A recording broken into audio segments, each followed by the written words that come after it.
Bună tuturor și bine v-am găsit la un nou video! În clipul de astăzi vom discuta despre cele mai importante surse de vitamina C. Alimentele cu cel mai mare conținut de vitamina C sunt citricele, despre care se spune cel mai des că au un conținut bogat de vitamina C. Însă această vitamină, numită și acid ascorbic, se găsește și în alte produse. Vitamina C este una dintre cele mai cunoscute dintre vitamine. Puternic antioxidant, vitamina C previne cancerul, întărește imunitatea și contribuie la menținerea sănătății dinților și oaselor. Pentru că nu poate fi sintetizat în organism, fructele și legumele rămân principala sursă de acid ascorbic. Nutriționiștii atrag atenția că anumite procese termice pot influența însă conținutul de vitamina C și din fructe și legume. Ea se consumă pentru a stimula energia, are proprietăți antioxidante care neutralizează radicalii liberi, protejând contra îmbătrânirii premature, dar ajută și la întărirea sistemului imunitar și atenuează simptomele infecțiilor respiratorii. Pentru a profita de beneficiile sale, poți consuma 110 mg pe zi. Iată care sunt alimentele cu un conținut bogat ale acestei vitamine. 1. Cătina și măceșele conțin cea mai mare cantitate de vitamina C, în timp ce o lămâie conține în jur de 50 de mg de vitamina C. 100 de grame de fructe de cătină pot conține și de 10 ori mai mult acid ascorbic. Denumită ginseng românesc, cătina este cunoscută și pentru efectul tonic pe care îl are asupra organismului datorită conținutului ridicat de beta-caroten și vitaminele A, E, B1 și B2. 2. Brocoli. În 100 de grame de brocoli se găsesc aproximativ 37 de mg de vitamina C. Îl poți consuma ca și garnitură alături de o porție de pește. Aceasta mai conține potasiu, sodiu, vitaminele A, B12 și E, cât și fibre alimentare. Are și avantajul de a conține puține calorii, ceea ce îl recomandă și pentru persoanele aflate la cura de slăbire. 3. Spanacul. Spanacul nu are numai un conținut ridicat de fier, ci conține și o cantitate importantă de vitamina C. În 100 de grame de plantă se găsesc 39,3 mg de vitamina C, dar și magneziu, vitamina D, potasiu și sodiu.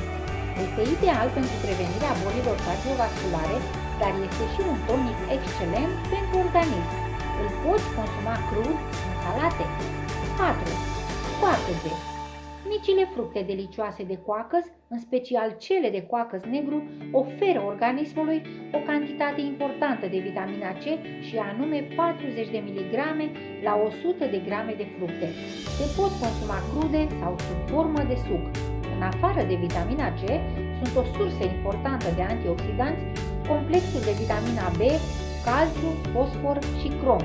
De aceea, aceste fructe ale verii sunt unul dintre cele mai bune medicamente naturale. 5. Pomelo. În 100 de grame de pomelo proaspăt se găsește o cantitate de aproximativ 42 mg de vitamina C. Este și o sursă importantă de vitaminele E, A, K, dar și de minerale precum magneziul și sodiul. Acest fruct este recomandat pentru prevenirea anemiei, este un bun tonic, ajută la menținerea sănătății inimii și este ideal și pentru sănătatea părului și a unghiilor. 6. Piersicile. Bogate în antioxidanți, fibre, complexul de vitamine B și în vitamina C, piersicile sunt ideale de inclus în dieta zilnică. Și nectarul acestor fructe este ideal de consumat, fiind o sursă de vitamine și minerale pentru întreaga familie. Datorită vitaminei C, au proprietăți antiinflamatoare și previn apariția infecțiilor în organism. 7. Citricele. Lămâile, portocalele, lime, mandarinele și clementinele sunt recunoscute pentru faptul că au o cantitate importantă de vitamina C. Se mănâncă în stare proaspătă sau poți prepara din acestea limonada, un smoothie delicios sau sucuri naturale. În 100 de ml de suc de portocale se găsește o cantitate de 50 de mg de vitamina C. 8. Varza roșie, leguma cu ajutorul căreia se prepară o salată delicioasă. Varza roșie este bogată în vitamina C cu un conținut de 55 de mg la 100 de grame. Alte legume în care această vitamină se găsește din belșug sunt pătrunjelul, ardeiul gras, conopida și varza de Bruxelles. 9. Aloe vera.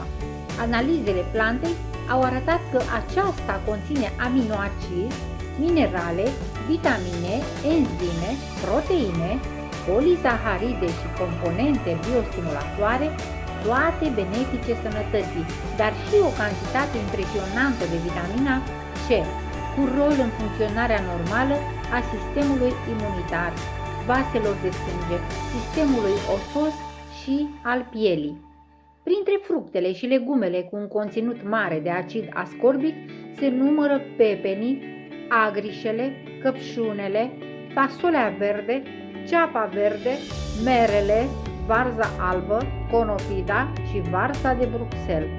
Nutriționiștii susțin că o porție de conopidă sau varză de Bruxelles este echivalentul la peste 50 de mg de vitamina C, în condițiile în care doza zilnică recomandată de vitamina C este cuprinsă între 60-100 mg. De asemenea, ardeiul gras și roșiile sunt alte legume cunoscute pentru conținutul ridicat de vitamina C. Specialiștii susțin că o porție de roșii conține mult mai mult acid ascorbic decât necesarul zilnic al organismului uman. De asemenea, ierburi folosite pe post de condimente, precum cimbrul, busuiocul sau pătrunjelul, conțin cantități mari de vitamina C. Specialiștii recomandă consumarea fructelor și legumelor sub forma de sucuri ori salate și evitarea pe cât posibil a fierberii legumelor, pentru că prepararea termică influențează conținutul de vitamina C. Vă mulțumesc pentru vizionare și sper că informațiile furnizate vă vor ajuta în scopul propus. Nu uitați să vă abonați pentru a fi la curent cu noutățile despre sănătate. Vă doresc o zi minunată și multă sănătate!